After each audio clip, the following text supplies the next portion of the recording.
आज 1 मे स्वतंत्र महाराष्ट्र राज्य स्थापनेचा 58वा वर्धापन दिन आणि त्याच निमित्तानं राज्यभरात विविध शासकीय कार्यक्रमांचं आयोजन करण्यात आलं आहे।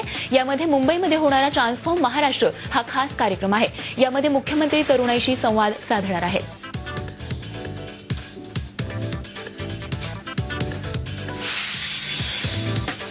बांधकाम व्यवसायाला शिस्त लावतानाच बिल्डरांच्या विस्कळीत आणि मनमानी कारभाराला चाप लावणारा रिअल इस्टेट रेग्युलेशन ऍक्ट अर्थात रेरा कायदा महाराष्ट्रात आजपासून लागू होणार आहे।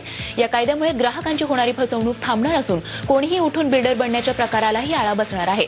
त्याशिवाय या नव्या कायद्यातील तरतुदींमुळे बांधकाम व्यावसायिक ग्राहकांना अधिकाधिक उत्तरदायी राहणार आहेत। त्यामुळे ग्राहकांना मोठा दिलासा यातून मिळणार आहे।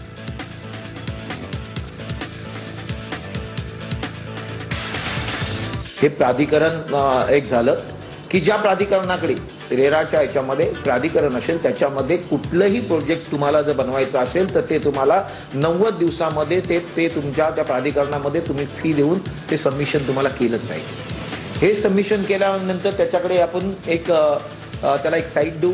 त्या साईटवरती त्याने त्याचं फिलअप करायचं। याच्यामध्ये जागेपासून तर संपेपर्यंत बीसीसी बिल्डिंग कंप्लीशन सर्टिफिकेट आणि कन्व्हेन्स हे देखील मिळेल। इथपर्यंतचा त्याचा काही जो काही लिखाण असेल तर त्याने त्याच्यामध्ये करायचंय।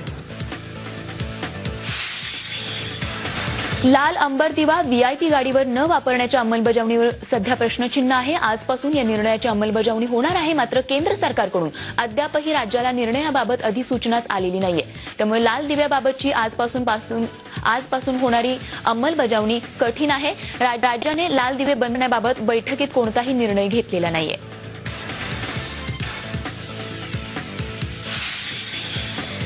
पुण्याच्या अभिजित कटकेचं हिंदकेसरी होण्याचं स्वप्न अखेर अपूर्ण राहिलंय। कारण हिंदकेसरीचा किताब हरियाणाच्या सुमित कुमारनं पटकावलाय। फायनलमध्ये सुमित कुमारनं अभिजित कटकेला धोबी पछाड दिले। फायनलमध्ये सुरुवातीपासूनच सुमित कुमारचं वर्चस्व पाहायला मिळालं। अखेर दोन्ही फेऱ्यांमध्ये वर्चस्व राखत सुमित कुमारनं अभिजितला चितपट केलंय। अभिजितला 2-9 असा पराभव स्वीकारावा लागला। अभिजितचा पराभव झाल्यामुळे तमाम पुणेकरांसह महाराष्ट्राची ही निराशा झाली। बहुत अच्छी तैयारी करवाई थी मेरे गुरु जी ने, मेरी महाबली सुखपाल जी ने और सुशील पहलवान जी ने, जो ओलंपिक गोल्ड मेडलिस्ट हैं। उससे मैंने ये मेडल हिंदकेसरी खिताब जीता है। अब आगे का लक्ष्य है दिल्ली में से चैंपियनशिप हो रही है 10 तारीख से, अब उसमें मेडल जीतना है गोल्ड। शेतकऱ्यांसाठी फायदेशीर ठरणाऱ्या महावेद प्रकल्पाचं मुख्यमंत्र्यांच्या हस्ते उद्घाटन झालं। या प्रकल्पाच्या माध्यमातून प्राप्त होणाऱ्या हवामानविषयक माहितीमध्ये अचूकता येणार आहे।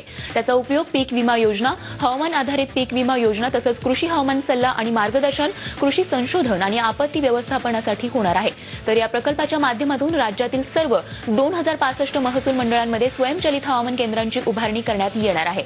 नागपूर जिल्ह्यातल्या डोंगरगाव या ठिकाणी मुख्यमंत्र्यांच्या हस्ते या प्रकल्पाचा शुभारंभ झाला।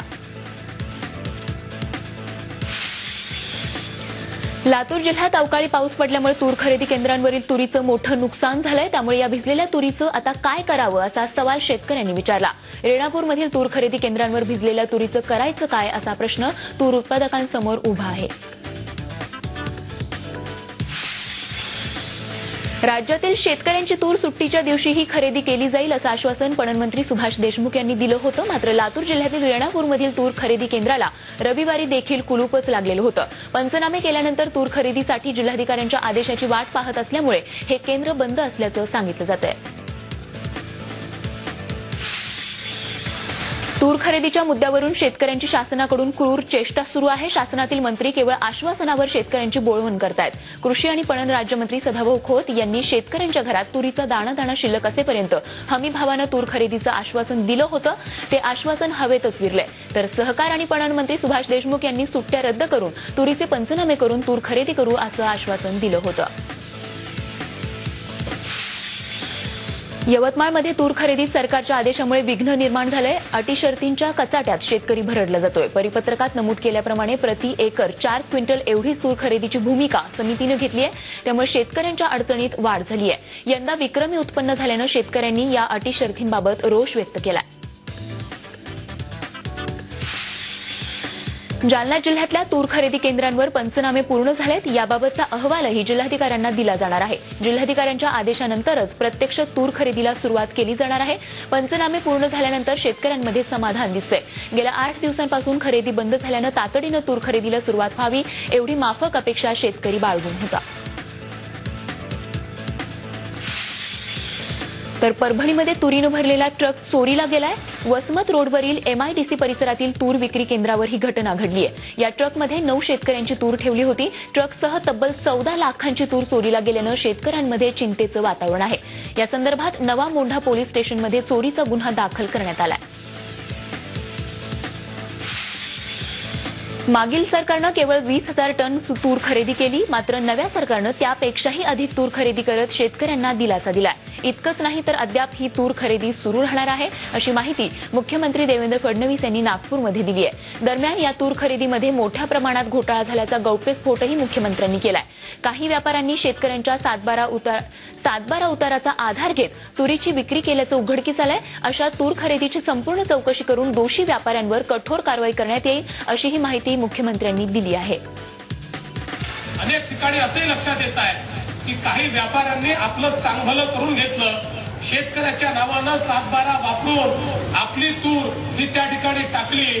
त्यांची जी तूर आहे ती जरी आली असली तरी त्यांना समाधानानं आम्ही जगू देणार नाही.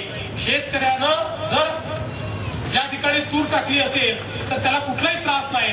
पण व्यापाऱ्यानं शेतकऱ्याच्या नावानं जर आपलं चांगलं करून घेतलं असेल तर त्याच्यावर राज्य सरकार कारवाई केल्याशिवाय राहणार नाही.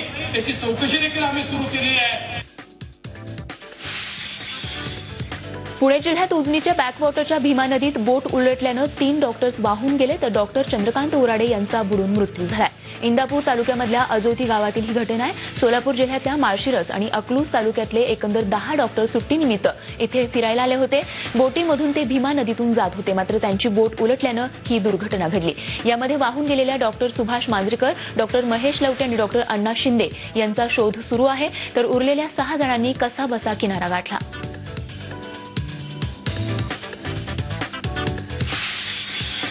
कापूस घेऊन बाजारपेठेत जात असलेल्या एका ट्रकला विद्युत तारेचा स्पर्श झाल्यानं ठिणग्या उडून ट्रकनं पेट घेतला. नांदेड जिल्ह्यातल्या नायगावमधली ही घटना आहे. नायगाव इथल्या मोंढा बाजारपेठेत हा ट्रक कापूस घेऊन जात होता. मोंढा बाजारपेठेतल्या मुख्य रस्त्यावर ट्रकला विद्युत तारेचा स्पर्श होऊन शॉर्ट सर्किट झालं आणि त्यामुळे या ट्रकनं पेट घेतला. नेमकं ट्रकमध्ये कापसाच्या गाठी असल्यानं काही क्षणातच संपूर्ण ट्रक आगीच्या विळख्यात सापडला. बाजारपेठेतल्या मुख्य रस्त्यावरच्या या दुर्घटनेत जवळची 2 दुकानंही जळून भस्मसात झाली. नागरिकांनी आग आटोक्यात आणण्याचा पुरेपूर प्रयत्न केला. मात्र ट्रकमधला अख्खा कापूस यामध्ये जळून खाक झाला.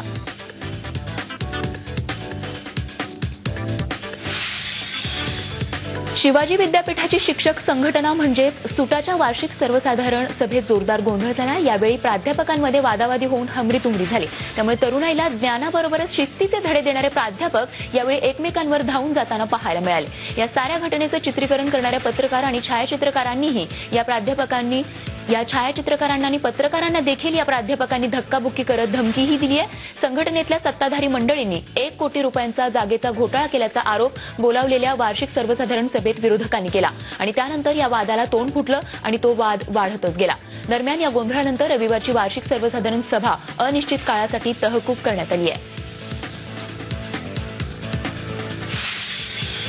नाशिक शहरातले नागरिक सततच्या चोऱ्या, घरफोडी यामुळे कमालीचे त्रस्त झालेत. मात्र आता नाशिकमध्ये येणाऱ्या पर्यटकांनाही चोरांची झळ बसतीये. मुंबईहून नाशिकला गेलेल्या सोनार दाम्पत्याचे लाखो रुपयांचे दागिने प्रवासात चोरीला गेले. मात्र चोरीचा हा गुन्हा कोणी नोंदवून घ्यायचा यावरूनच नाशिक ग्रामीण आणि शहर पोलीस यांच्यामध्ये वाद रंगला. हे कमी म्हणूनच की काय कोणतीच कारवाई न करता आरोपी महिलेला पोलिसांनी सोडूनही दिलं. चोरीच्या अशा अनेक तक्रारी नाशिक पोलिसांकडे प्रलंबितच आहे. त्यामुळे पोलीस नेमकं करतायत तरी काय असा प्रश्न नागरिक विचारत आहेत. एक प्रकारे हा ज्याला आपण गुन्ह्याचं कमीकरण ज्याला किंवा बर्किंग म्हणतात पोलीस भाषेत त्या प्रकारचा हा प्रकार या ठिकाणी झाला आहे. आमची अपेक्षा एवढीच आहे की आता वाडीवाडी पोलिसांनी आमच्या तपासात मदत करावी आणि खास करून ज्या अंबड पोलिसांमुळे आज आमचं 4 लाखाचं नुकसान झालं आणि आम्हाला जो मानसिक ताप सहन करावा लागला त्या बाबतीत आम्हाला प्रशासनाकडून मदत व्हावी. जी 0 नंबरला त्यांनी दिलेली आहे त्याला नंबर लवकर दिला नाही. त्यांच्या पुढे आरोपी पण हजर झाले होते पण मग ते त्यांनी सोडले, कुठल्या याच्यावरती सोडले ते पण बघायला हवं. आणि जे आमचं नुकसान झालंय ते त्यांच्यामुळे झालं, एवढं मी तुम्हाला सांगते. 31व्या मन की बात मधून पंतप्रधान नरेंद्र मोदींनी रविवारी जनतेशी संवाद साधला. यावेळी मोदींनी महाराष्ट्र आणि गुजरातच्या स्थापना दिनानिमित्त शुभेच्छा दिल्या.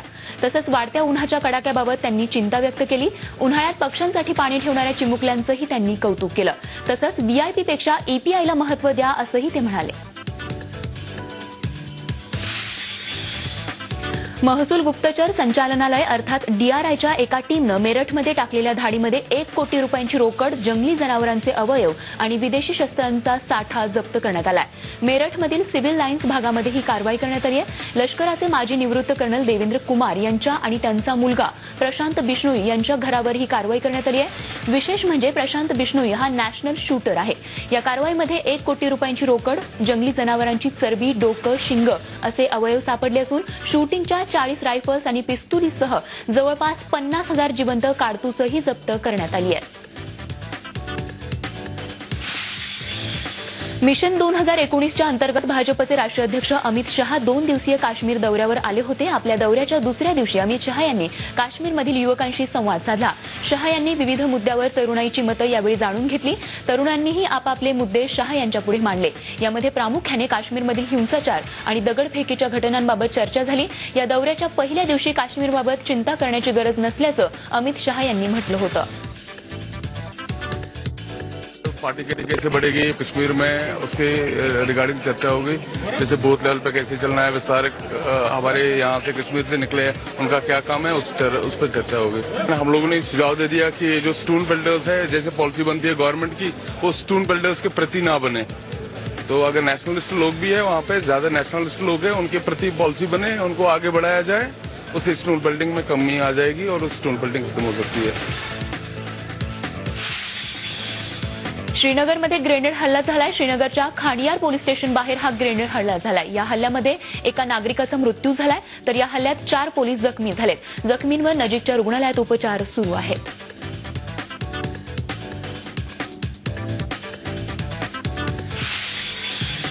स्टेट बँकेच्या एटीएम मधून चक्क महात्मा गांधीजींचा फोटो नसलेल्या नोटा बाहेर आल्यात. मध्य प्रदेशमधील मोरेना इथल्या एटीएम मध्ये हा प्रकार समोर आलाय. या गावातील एक व्यक्ती पैसे काढण्यासाठी या एटीएमवर आली होती. ज्यावेळी या व्यक्तीनं एटीएम मधून पैसे काढले त्याला 500 रुपयांच्या नोटा मिळाल्या. या नोटा पाहून या व्यक्तीला आश्चर्याचा धक्काच बसला, कारण ज्या नोटा एटीएम मधून त्याला मिळाल्या होत्या त्यापैकी 4 नोटांवर फक्त नंबरच होते. मात्र त्या नोटांवरून गांधीजींचे फोटो गायब होते. या सगळ्या प्रकाराबाबत स्टेट बँकेकडे तक्रार करण्यात आली आहे.